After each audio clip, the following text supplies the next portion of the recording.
Before we begin, I just want to say that, I must have forgotten that the 4th of July existed for a minute, like I mentioned in the last video, that there shouldn't be any more holidays after the last video for a while, but regardless, I hope you all are having a wonderful holiday with plenty of fireworks to display.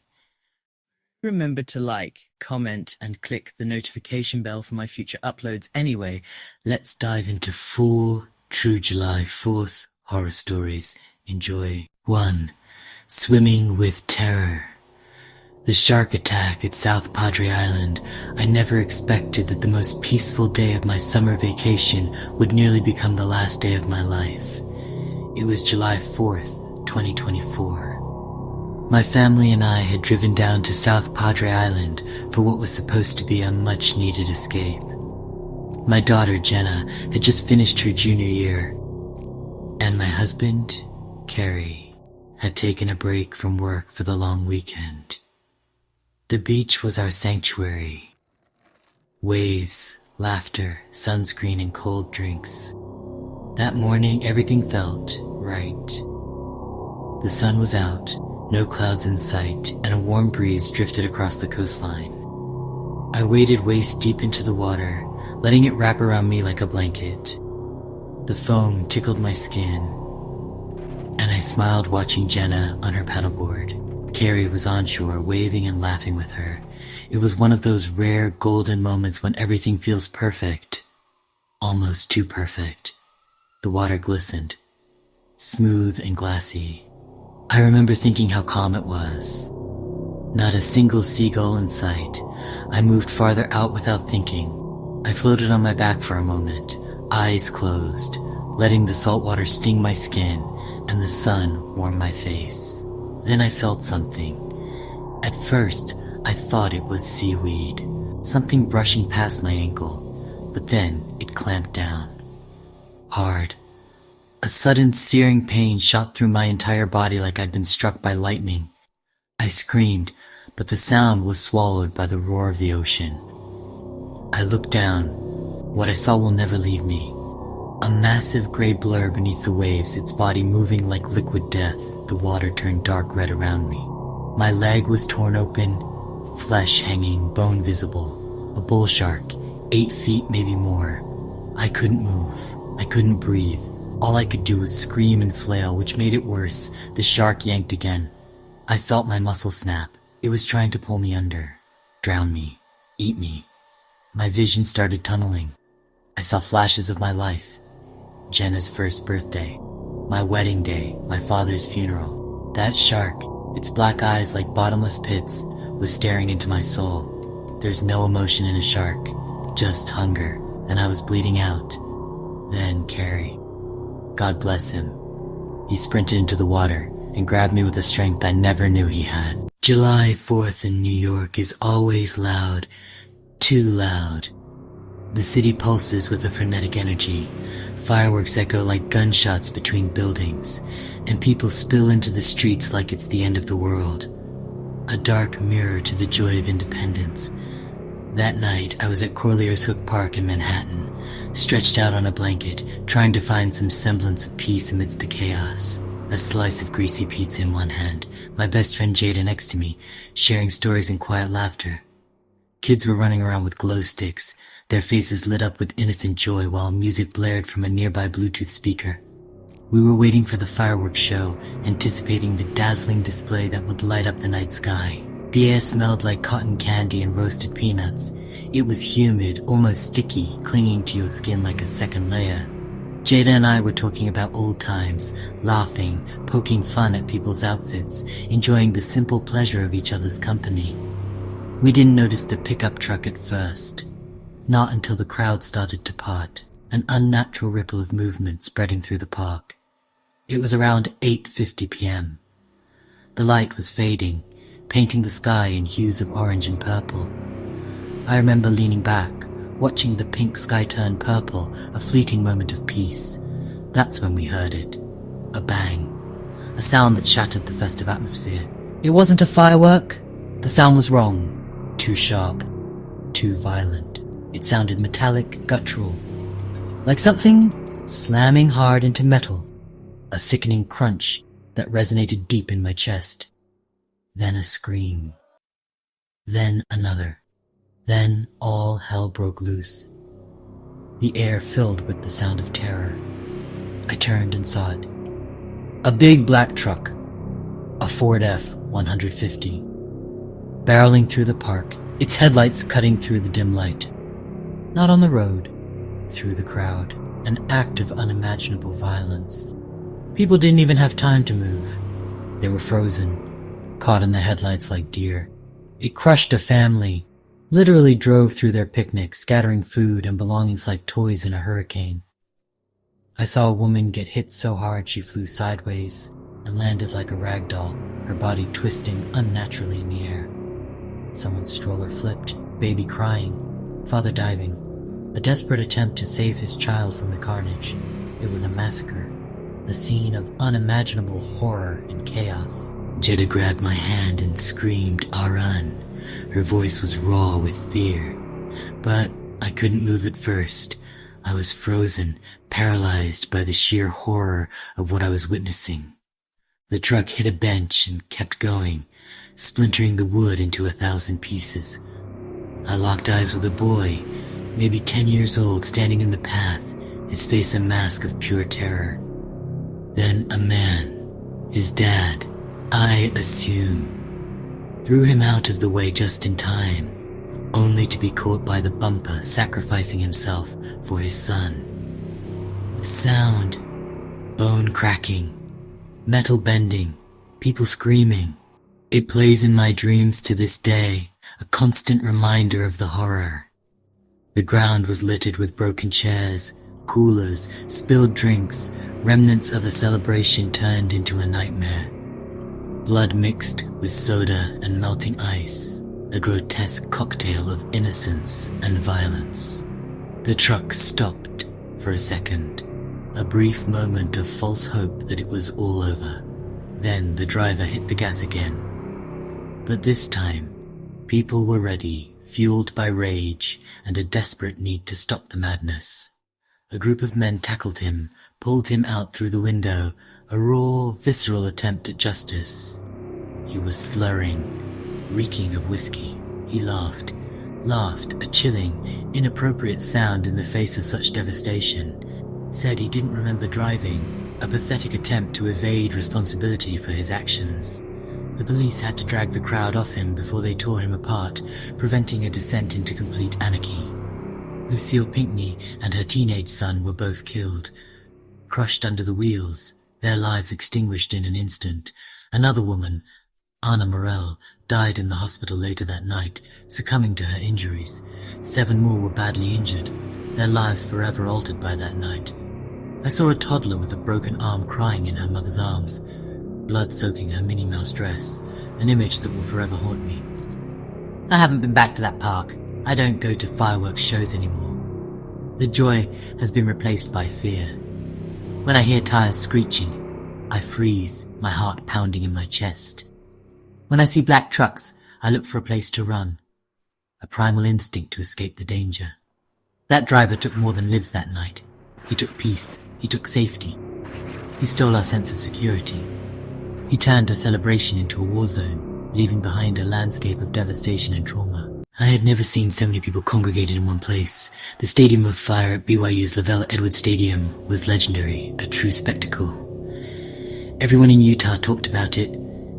The jet flyovers, the dazzling fireworks, the big name bands that graced the stage. That year, the headliners were the Jonas Brothers.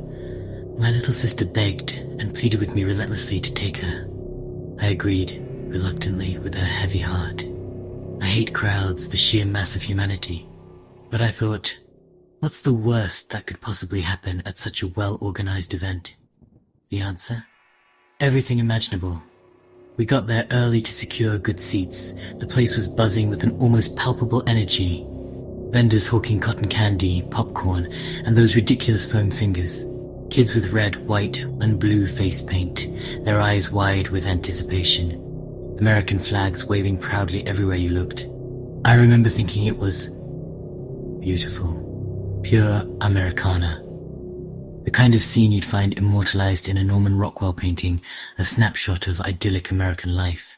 Then, the jets flew overhead, thunderous, awe-inspiring. It made my sister laugh with pure joy, even as she instinctively covered her ears. She was so excited she could barely sit still in her seat, practically vibrating with anticipation. Then, slowly, the stadium lights began to dim. A massive countdown began on the Jumbotron. Fireworks exploded into the night sky, painting it with vibrant colors. And then, something irrevocably changed. One of the rockets catastrophically misfired. Instead of soaring upwards, it didn't go up at all. It went out of control, straight into the pack stands, filled with unsuspecting people. At first, people were confused, some even smiling, thinking it was just an unexpected part of the show. But then, a piercing scream cut through the air. Then another firework burst, this time directly into the lower deck seating area. A terrifying fire broke out, spreading rapidly. Glowing embers rained down like a fiery, hellish storm. People were jumping over seats in blind panic, trampling each other in a desperate attempt to escape. My sister clutched my arm so tight, her nails digging in, leaving painful marks. I grabbed her hand and we ran, but the exits were completely jammed, a human bottleneck of terror. One man right in front of us got hit directly in the face by a piece of flaming debris. He dropped to the ground like a puppet with its strings suddenly cut, completely lifeless.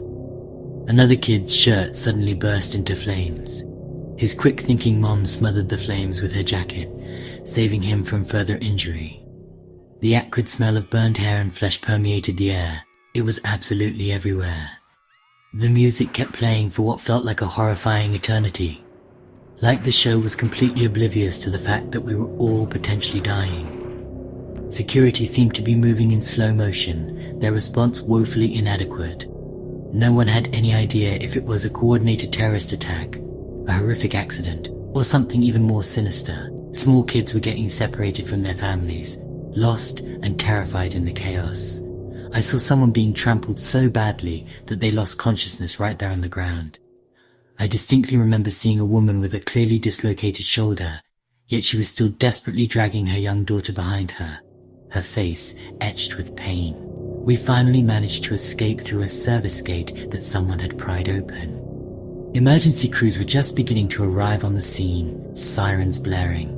6 people were seriously injured and had to be immediately hospitalized. We managed to get out with relatively minor burns, but psychologically? I honestly don't think I'll ever fully recover from what I witnessed that night. You know that feeling of childlike wonder and joy when you watch a beautiful fireworks display? That sense of pure amazement? I can't feel it anymore. It's been completely extinguished. Now, every pop is a potential threat. Every flare in the sky is a scream echoing in my mind.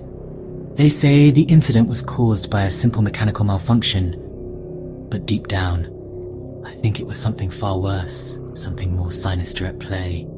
Something lurking, waiting patiently to break through the fragile illusion of celebration and happiness, to remind us that death doesn't need a formal invitation. It just needs a single, errant spark to ignite. 1. The basement beneath the fireworks. A forgotten bunker in Pennsylvania. Some towns celebrate the 4th of July with fireworks, a dazzling display of light and sound. Others, like my hometown of Loretto, Pennsylvania, have traditions that go deeper, older, hidden from view. I didn't know what that meant, not really, until the night I found the bunker. The night everything changed. It was 1999. I was 17, angsty, and far too cool for parades and small-town celebrations. My friends and I had planned to sneak out after the fireworks, find some cheap beer, and drink down at the abandoned rail yard. We thought we were invincible, untouchable, like nothing bad could ever happen to us. That night, the sky lit up like a war zone. Reds, blues, and whites exploded overhead in a chaotic symphony of light. The town cheered, their faces illuminated by the spectacle. I felt distant from it all, disconnected. We cut through the woods instead of taking the road, eager to get away from the crowds. 4 of us, me, Ricky, Daniel, and Jen. That's when we found it. An old iron door, half covered in vines and dirt, almost swallowed by the earth, at the base of a limestone ridge. The kind you see in war movies, heavy and imposing. None of us had ever noticed it before, not once. Daniel, always the conspiracy theorist, said it must have been some Cold War fallout shelter. To our surprise, the door was unlocked. Inside, it smelled like wet rust and dead leaves, a musty, earthy odor that clung to the back of your throat. A concrete hallway led to an old, rotting stairwell, flashlights in hand, hearts pounding. We dared each other to go down into the darkness below. Stupid, right? Incredibly stupid. But we were drunk on adrenaline, young and consumed by curiosity. The steps moaned and creaked with each movement, threatening to give way beneath our feet. The deeper we went, the quieter it got, an unsettling silence. The only sound was our breath, ragged and uneven, and the buzz of Jen's dying flashlight, a weak and flickering beam. Then we heard it, a dragging sound like something heavy being pulled across the floor. From deeper in the dark, something unknown. Ricky whispered, trying to sound confident. Probably just an animal, a raccoon or something. I wanted to believe him. I really did. But animals don't breathe like that, labored. Wet. Too close for comfort. The room at the bottom was huge, metal bunk beds, rows of lockers, and an old generator that looked like it hadn't been used in years. But it wasn't abandoned. Not entirely. The beds were neatly made. Cans of food lined the shelves. Some of the labels looked surprisingly new. Someone had been here recently. Someone was still here, or had been very recently. That's when Jen screamed, a piercing shriek that echoed through the underground chamber. We turned and saw her flashlight clatter across the floor, spinning wildly. She was gone, vanished into thin air. Daniel, without hesitation, ran into the dark, yelling her name, his voice cracking with fear and desperation. Ricky grabbed me, his hand like a vise on my arm, and we tried to follow. What we found instead, illuminated by our trembling flashlights, was a steel hatch slightly ajar. Beneath it, a narrow chute, a vertical shaft that dropped into absolute impenetrable blackness. I swear I heard her voice, faint and distorted, echoing up from below. Please, help me. A desperate plea. I wanted to run, to get as far away from that place as possible. But Ricky, God bless him, went down. And so, reluctantly, did I. The ladder was damp, slimy with some unknown substance. The air was thick, heavy, hard to breathe, like trying to suck air through a wet cloth. When we hit the floor, our lights barely pierced the oppressive dark. It wasn't a basement, not really. It was a tunnel, stretching into the unknown. And the walls, scratched and gouged, covered in claw marks, deep and ragged, symbols we didn't recognize, unsettling and alien. The dragging sound returned, closer this time, more insistent. Then the whispering started, a chorus of voices. Not one, but dozens, maybe hundreds. They filled the air like smoke, swirling around us. I froze, paralyzed with fear. Ricky screamed, a blood-curdling sound. Something yanked him into the dark, swallowed him whole. I chased after the sound, driven by a desperate hope, only to hit a dead end. Blood smeared across the wall, a horrifying testament to what had happened. I ran, fueled by pure terror, alone in the dark. Back through the tunnel, scrambling and clawing. Up the ladder, each rung a victory. Through the hatch, gasping for air. I didn't look back, not once. By the time I reached the woods, the fireworks were still popping, painting the sky with fleeting colors. People were still celebrating, oblivious to the horror beneath their feet. I was covered in mud and blood, shaking uncontrollably. I screamed for help, my voice hoarse and broken. When the police arrived, their flashlights cutting through the darkness, I took them back to the place where it all began. The door was gone, vanished without a trace. No hatch, no ladder, no sign that anything was ever there. Just mossy rock and a thicket of trees, an innocent facade. I showed them everything, described every detail. They said I'd been drinking, that I imagined it, that it was all a drunken hallucination. Ricky, Jen and Daniel were never found. Their faces faded on missing person posters, lost to time and indifference. Now, every July 4th, I sit alone in my parents' basement, the only place I feel remotely safe. I don't go out. I don't celebrate. I don't trust the ground beneath my feet, not anymore. Because somewhere, under this town, in the silent dark, something is still down there, waiting, lurking. Something that waits for the night when we light up the sky with our dazzling displays. and forget the darkness that lies below, the secrets buried beneath our feet. Okay friends, as I like to do, I want to give a little updates on what's on the pipeline going down this month. So I'm currently working on the sub-specials that I've been needing to get out like yesterday. The 500 sub-special I'm most excited about, but I don't remember if I said that in another video, but rest assured I'll do my best to catch up by the end of this month, if everything goes well. But in other news, my birthday's inching closer and closer, so a birthday horror stories video will be my gift to you folks. But now I gotta go. So remember, dear viewers, with every passing moment, we're always watching.